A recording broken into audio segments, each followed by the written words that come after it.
Amid escalating tensions between Iran on one side and the United States and Israel on the other, Iran launched a missile strike targeting a U.S. base in Qatar using 19 missiles. This attack was part of a series of military operations conducted by Iran against American and Israeli targets in the region. Details of the strike on Qatar.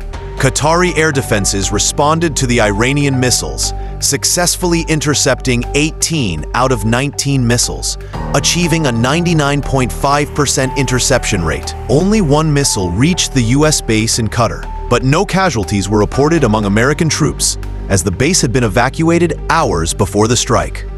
The major irony: while the U.S. and Israel failed to intercept more than 60% of Iranian missiles during the war, Qatar managed an exceptionally high success rate, raising many questions about the level of cooperation and defensive technology available to Qatar.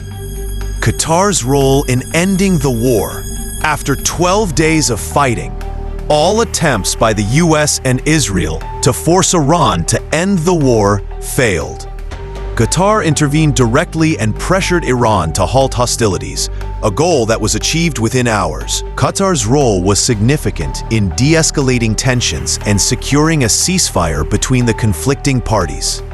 Striking ironies: U.S. President Donald Trump, who had attacked Iran before the war, turned to praise it after being informed about the planned strike and thanked Iran for not killing American troops. He even blessed the country, saying, "God bless her," in a strange and unexpected shift in American rhetoric toward Iran. The central question remains: whom does Iran need protection from?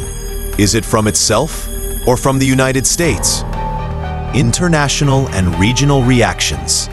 Global airlines were forced to reroute flights away from the Gulf due to missiles flying over the region, ultimately opting for Egyptian airspace.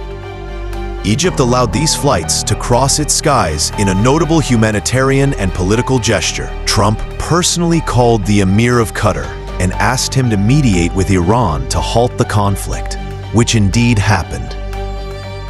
Iran emerged victorious militarily and politically.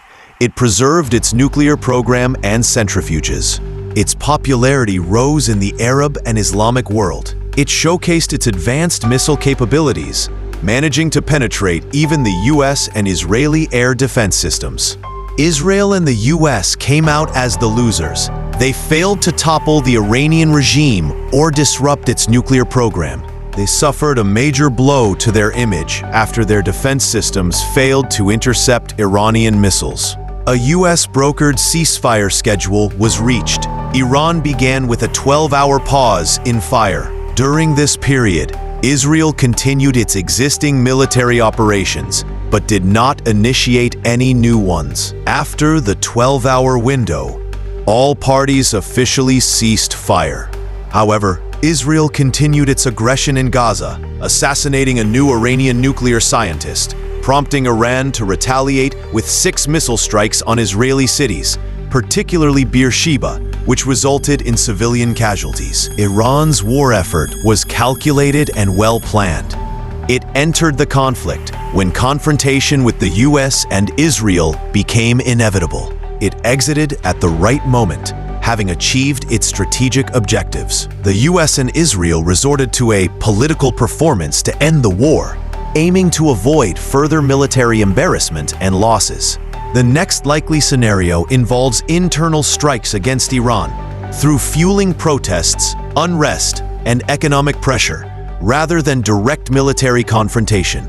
Conclusion: Iran emerged from the war stronger and more confident, proving itself a regional power that cannot be ignored. The U.S. and Israel lost considerable strategic clout and prestige. Qatar played the role of a successful mediator, helping contain the war and preventing its escalation. The conflict continues, but has now shifted from battlefield confrontations to internal Iranian arenas through political and intelligence-based tools.